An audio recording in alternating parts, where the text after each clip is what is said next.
Mega Man 3 is not a finished game. I mean, wait. Like, it was finished in that you can beat the game and it was released on store shelves, but taking any look at the behind the scenes or playing the game for yourself will tell you that it definitely needed a bit more time in the oven.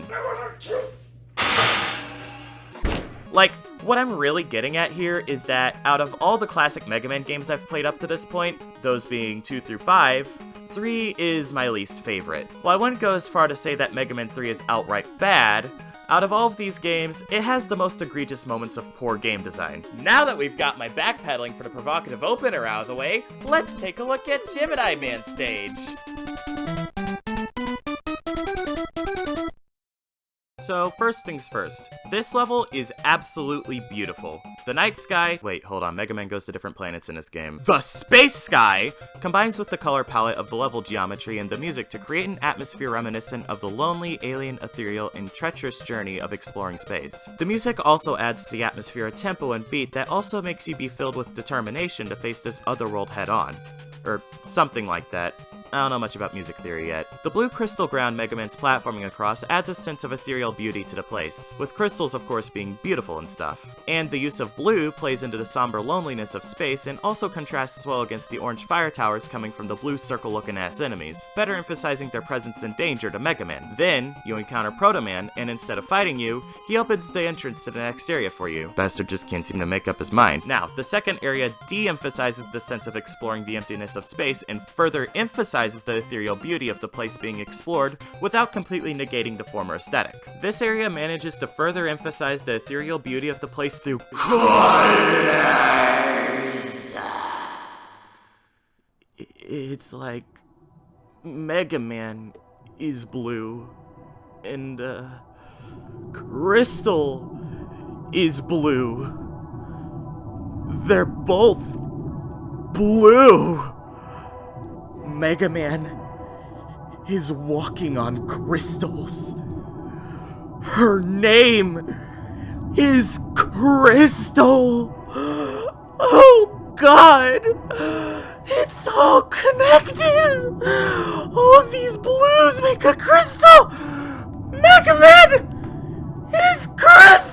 This ethereal beauty is achieved by having the crystals, which now take the form of blocks, oscillate between different bright colors. And more importantly, these colors take up more screen space. Basically, we're being wowed by the pretty colors. These crystals have thick colored outlines and a cracked pattern of color in their middle, and instead of just being a floor Mega Man is walking on, they surround him as he traverses deeper and deeper into the crystal caverns. The black space sky being in the background and shining through these crystals, alongside these massive blue cracks in the presumed crystal wall we're seeing Mega Man through, helps to maintain the sense of exploring the emptiness of space. Then, after Mega Man smashes some balls and kills the tadpole-looking creatures within them and murders some penguins, okay. He reaches the checkpoint of the level and is now in the next section where water and precise platforming are introduced. The water being blue plays into the ethereal and lonely vibes I talked about before, and the precise platforming alongside all the enemies and projectiles Mega Man has to dodge greatly plays into the treacherous journey aspect of the feel of the stage. For better or worse. Then, after that, you climb up some ladders, fending off some small jumpy boys, fight the big jumpy boy from a pathetically safe distance, and at last, enter the fourth and final section, the boss room. Now, the boss room contains a wall of green gems that act as a brick wall. You've gotten to the core and are infiltrating the home of Gemini Man. Or something like that, I don't know. It does look nice and is distinct from the rest of the stage, but aside from this being the home of the enemy, I don't have much to add here from a vibe analysis standpoint. This room just barely passes the vibe check. Now that we're done with that, while this level is very aesthetically pleasing, I unfortunately don't think that the level design itself holds up nearly as well. So the first section is fine.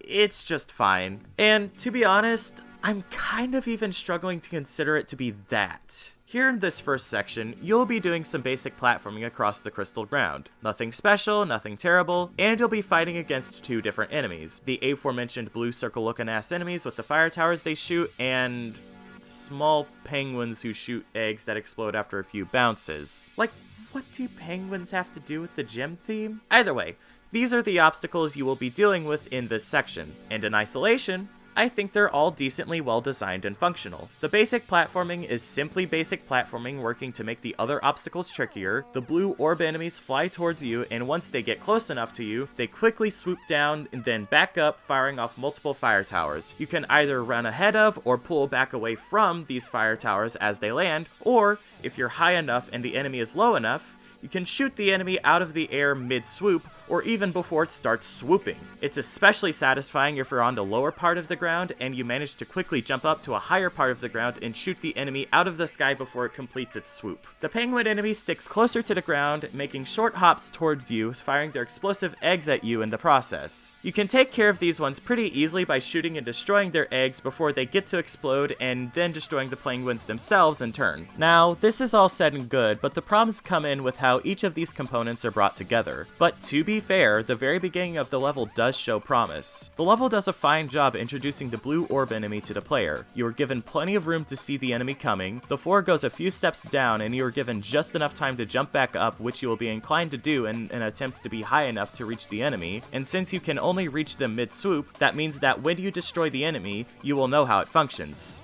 Or, you can just run face first into the fire towers and figure it out that way. That works too. However, it's all downhill from there. After that, the level just starts throwing all of these components together haphazardly, and while the challenge present isn't too hard or anything, it fails to be very engaging. With the way these components are put together, there just isn't much thought you can put into dodging these enemies and taking them out. It's honestly better at points to just damage boost your way through, and there's basically no real patterns or critical thought that can be applied to dodging these enemies with the way they're placed. All the while, the basic platforming aspect of this section only acts to compound this problem, and to top everything off, this section manages to overstay its welcome just a bit too much, in my opinion. An example of a section like this being done well would be the first section of Needleman's stage. The components of this section are some basic platforming and the needle armadillo enemies. Said enemies periodically shoot 2 waves of needles outwards from their upper half, which you can dodge by existing around their lower half or weaving yourself between the shot needles. The needle armadillo enemies will also become peppermints and roll around back and forth in your general direction, which you can dodge by jumping over them. And to top it all off, these enemies can tank a ton of damage and are invulnerable when they go in peppermint mode. Now, as I stated earlier,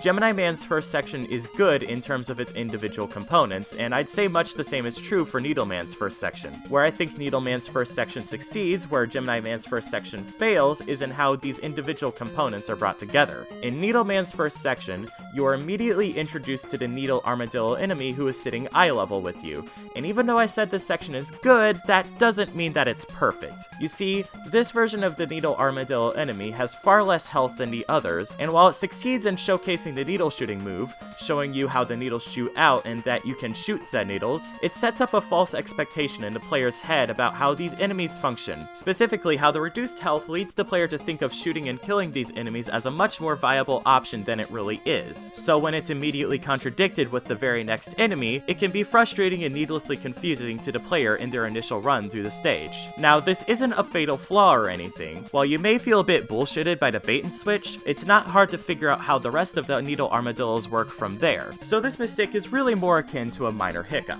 Anyway, back to the positives. So after you defeat the first enemy, you run up to the second enemy where the basic platforming with the ground existing at different elevations is introduced. You immediately see how the different elevations play into the enemy's design, with you sitting below the range in which the needle armadillo can shoot. This doesn't mean that you're completely safe though, as the enemy can roll down to your level and come to you. This teaches the player that the places they position themselves is very important and that they need to be able to think on their feet and stay on the move as much as possible. You can either try to fight the needle armadillos, which you will likely see isn't a fruitful method given how much health they have and how the enemies respond so easily, or you can do your best to avoid them and dodge their attacks. And the rest of this section builds on these teachings, positioning the enemies and ground at different spots and elevations that pushes the player's understanding of the needle armadillo's attack patterns, and their ability to quickly and critically analyze the area to find the best place to go to dodge the attacks, all increasing in difficulty until you finally make it to the ladder at the end of the section. So now with that out of the way, let's get back to Gemini Man's stage. You finally make it to the second section where now it's time for you to start smashing some balls. No, I will not let that joke die. But in all seriousness, you are introduced to the next obstacle of the level, which are these crystal orbs blocking your path. You can shoot these orbs to shatter them, releasing a tadpole-looking enemy that slowly moves towards you, which can easily be dispatched of. You're led to figure out pretty quickly that you need to not only shoot, but jump and shoot in order to make it through this section. This point being being emphasized by the 2 blocks here being elevated by 1 block. There's also an optional goodie above you in this section. If you want this goodie, you are led to think creatively about what orbs you destroy and how to go about destroying the ones you need to in the first place, most likely using the rush coil, in order to reach said goodie. This is a nice challenge for players who are inclined to go out of their way for such things, and is a good safe area to introduce the gimmick of figuring out which orbs you need to destroy and figuring out how to destroy said orbs, which should be iterated upon later on in the section, introducing more danger and quick critical thinking. Or at least, that's what should happen here.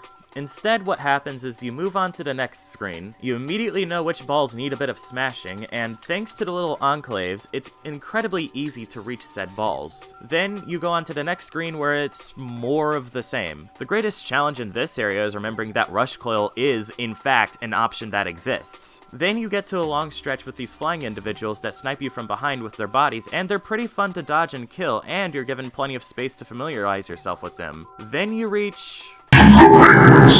You have to jump and shoot the winding handles on top of their heads while jumping over the smaller penguins that shoot out of the big penguin's belly. This sounds like a lot of fun on paper, testing your reflexes with the timing of your jumps while keeping yourself facing the big penguin, managing to shoot its winding handle in the split seconds you have, and when it works, it's great. However, the speed with which the smaller penguins are shot out of the bigger penguin's belly is somewhat randomized, which isn't inherently bad because the changes in speed help to keep you on your toes. However, the speed can become so fast that you basically have 0 time to shoot the winding handle on top of the penguin's head.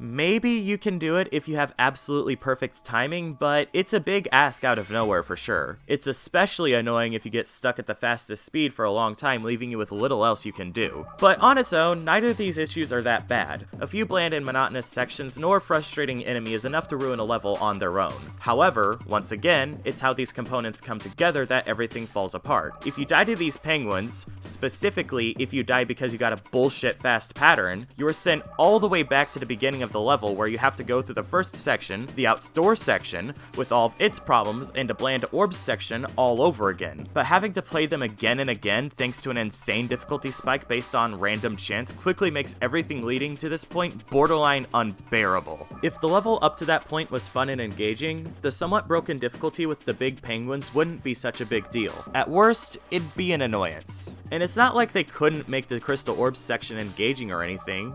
In fact, they kinda already did. This is the Doc Robot variant of Gemini Man stage, and what you're seeing is the orb section being handled the way I think it should have been in the original version to an extent. The terrible Doc Robot boss fights aside, this version of Gemini Man stage is the far superior version. Notice how you have to be more thoughtful about where you shoot in order to avoid the spikes, and how the orbs are placed in formations that you have to put in more effort into shooting the correct ones, especially when they're in a cramped space that makes the tadpole enemies an actual threat. It's still not used to its full potential in my opinion, but the Doc Robot version of this stage has much better enemy placement and platforming in the outdoor section, and its own unique thing going on with the ladder enemies, that it's the better overall level, and that this issue here is just an annoyance at worst. Also, yeah, you can get stuck thanks to the fact that the energy drops for the rush jet don't respawn, which luckily didn't happen to me, but I am aware that this can happen and is a pretty major flaw, but overall I'd still say that despite its flaws, the Doc Robot version of this stage is the superior version. So, once you get past the big penguins, you get the checkpoint and some easy to grab health, and you finally made it to the precise platforming section. Now this section can go do a bad thing and feel sad about it later. So, this section is third verse, same as the first 2 verses. The individual components are fine, it just all falls apart in how they come together. So for one, the back snipers are back, which would obviously make the precise platforming more difficult as you need to be more mindful of your jumps and slide, and when you make them, which on their own, it's not bad. You also encounter a new enemy in this section, an oval-shaped fish that shoots missiles upwards when they're under you. If the missile hits the platform you're standing on, it explodes, damaging you in the process. This means that you have to be mindful of where you jump, making sure you don't stand around on a single platform for too long, and making sure you time your jumps properly based on where the fish is at in order to miss the missile. Both of these enemies on their own make the precise platforming more interesting and add a layer of complexity, quick critical thought, and reflexes to an already semi-interesting section of precise platforming and slide. However, putting both of them in this section and spamming them with very little rhyme or reason, just like in the outdoor section, makes this whole section incredibly cheap and frustrating, where your success in making it to the end feels feels largely dependent on luck, hoping that you don't get screwed over because both enemies just so happen to line up in just a way to where you have no way to land on a platform, or inevitably you'll get hit and knocked back into death. And that doesn't even get into how Mega Man 3's technical issues rears its ugly head here. I mean, you can cheese the whole thing with Rush Jet. That still doesn't excuse the bad design, though. You know, it sure is fun when you get a game over and have to start this whole ass level over from the beginning. Then, you face the little and big jumpy boys and enter the boss room, and all the bosses in Mega Man 3 are cheap and terrible, so you fight Gemini Man and now you've beaten this subpar Mega Man level. Now, you may be wondering, what was the point of this deconstruction of a Mega Man level in my Dinosaur Planet Let's Play? Well, you see, this whole spiel exists for two major reasons. One, overindulgence. And two, I want you to make note of what I think good and bad game design is, as this will become important later. But for now, I want to draw your focus towards my comment on the technical issues in the precise platforming section of Gemini Man's stage, and how said issues made an already poorly designed section just that much worse. There's a sort of rhythm to the precise platforming in Mega Man games, where aside from the things that mix it up, as long as you go right and jump with the same relatively consistent timing, you can make the jumps pretty easily. However, the lag completely ruins this sense of timing, and adds a whole other layer of frustration to the precise platforming section of Gemini Man's stage. And these technical issues are all over Mega Man 3. These issues, along with what I would assume are a lot of the poor design decisions in this game, come down to how the game was released unfinished. This isn't just me and almost every review of Mega Man 3 out there saying this. The developers themselves also agree with this sentiment as well, something you'd also know if you've watched a few Mega Man 3 reviews before like I have. In the interview, Keiji Inafune states, "I knew that if we had more time to polish it, we could do a lot of things better, make it a better game. But the company said that we needed to release it. The whole environment behind what went into the production of the game is what our least favored. Number 1 and 2, I really wanted to make the games. I was so excited about them. Number 3, it just turned very different." So, Mega Man 3 is not a finished game.